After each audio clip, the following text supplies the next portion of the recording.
के राजा अगर एवरी चूक में चुकबा ते चुकले रह जेबा सीनित गुरु के कोढ़िया गात देख के अंधीर नहीं माने गुरु के अपना भवन ले आई हो आ मन से सेवा करी हो जे बात निकलत बाबू ज्योति के मुख से तोरा अछमित में अवश्य पूरा होगा।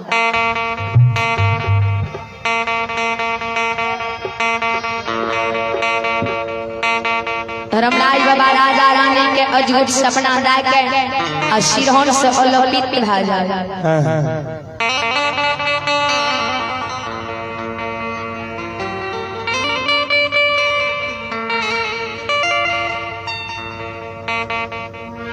भगवान राजेश महता के सुपुत्र गोलू कुमार राजेश महता के सुपुत्र गोलू कुमार ए मालिक के दरबार में 101 रुपया दान कलखिन ही मां भगवती है मां सरस्वती अरबल बुद्धि विद्या दी हो मां सुख शांति से राखी।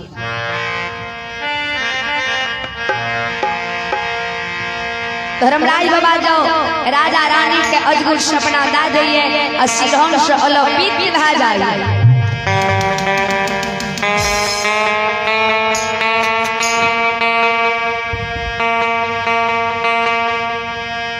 जब राजा रानी के नींद टूट रही है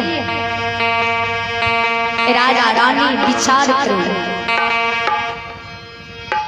राजा रानी के कहिए रानी आए भगवान देखियो सिरहन में बैठ के अद्भुत सपना दिल कल के स्वामी सपना तो भगवान हमरो दिल कल के जे गुरु ले आशा लगने छ ओ गुरु तोरा पोखर पर पानी पिए के कारण आवे छ सीनते गुरु के नैन के अपना गृही भवन में मान भाव सेवा करी हो अगर सेवा में रीझ जेता तो जे मुख से बात निकलत ओ अछमित में तोरा पूरा हो।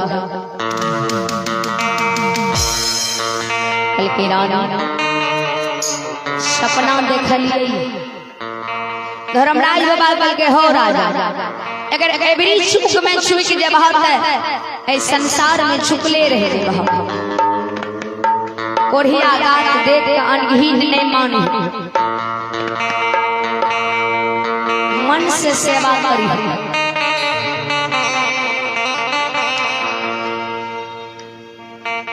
रानी राजा जा कहिए स्वामी चौथा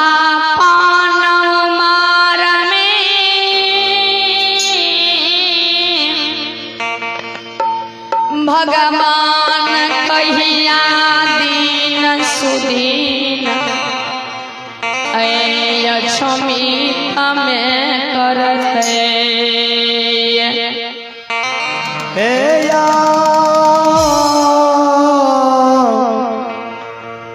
धर्मराज बाबा राजा रानी अपना भवन में विचारो अता में बाबा ज्योति राजा के पोखर पर पहुंच गए। जखनी राजा के पोखर पर पहुंचे धर्मराज बाबा ज्योति बाबा के भूख आ प्यास अग्नि लहर ज्योति बाबा के धर्मराज बाबा हर ले ज्योति बाबा के प्यास से लागल रहे से प्यास नहा गए अग्नि लहर जे देह में मारे रहे अग्नि लहर धर्मराज बाबा शांत का दे।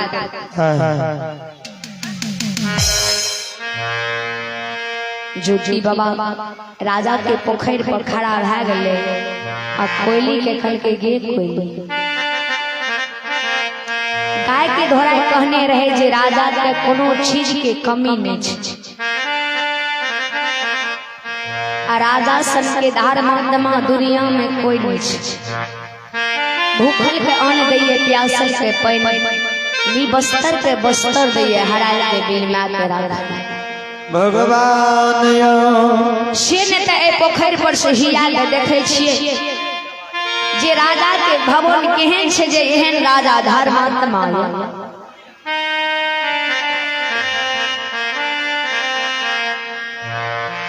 भगवान राजा से केहन ये राजा के भवन जे अपना भवन के राजा ला जाइए, भूखल के अन्न दैये, प्यासल के पानी दैये, हराल के बिलमा के राखिए।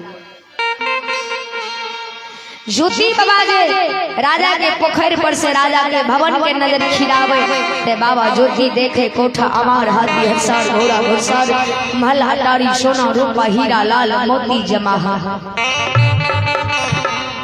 कोई चीज की कमी राजा का अछमित में नहीं। ज्योति बाबा कोयले के कल के कोयले ई गाय के घोड़ा चला गई है, हमरा मार खिलावे के बुध रच लगे किया। राजा के कोनो चीज के कमी अछमित में नहीं है। आ राजा हमरा केना लाके जेते अपना भवन के एहन सुंदर महल में।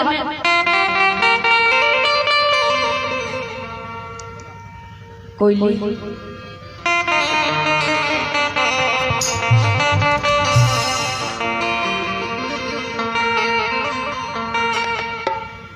अगर कहीं जाए पोखर में पानी पी लेबै, आ राजा के सेना सिपाही जो देख जेते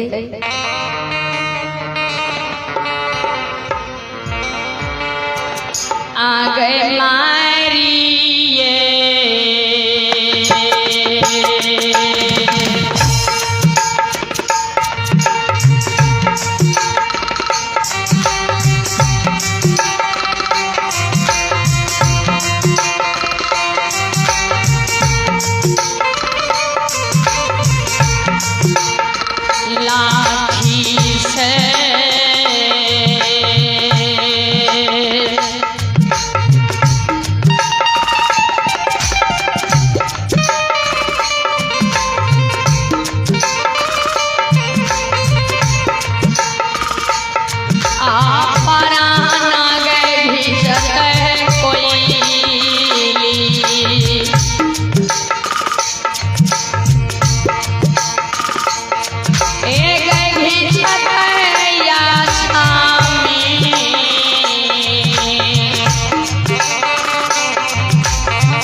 कोल पूरा करे लेके दी बन के चल। राजा के पोखर में कथी ले पानी पीबे, अगर राजा के पोखर में पानी पी लेबे वहीं जब सिपाही सब देख लेते तो मार लाठी से प्राण खींच लेते।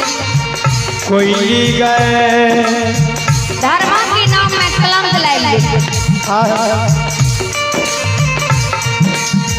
संसार में कहते जे धर्म के पनियार के जे पनिया धर्मराज बाबा के कौल पूरा करे लेके दी जा रहे वही पनियार के सिपाही सब पानी पिए के कारण मारने रहे।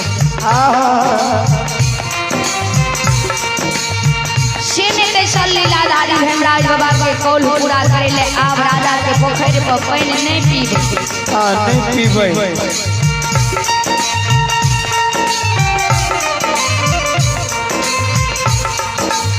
ज्योति बाबा इतना शब्द बोलिए हाथा में रानी अपना भवन से नजर खिराविए, मन में सोचिए जे देखिए सही हमारे सपना अद्भुत है।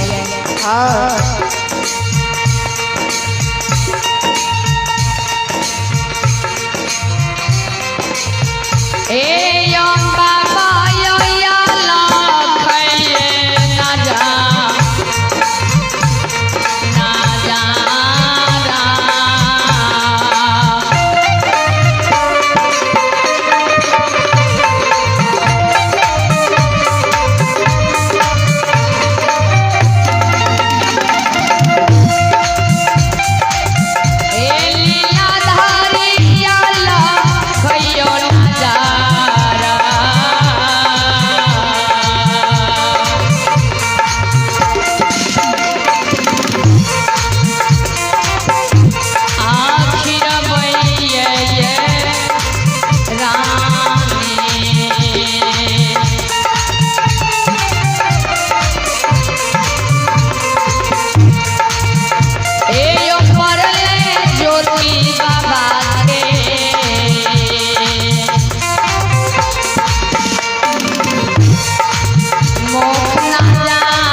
राजा दरबार मारने जाइए, ज्योति बाबा के भैर पन्ना पकड़ के कंधा लगा लिया।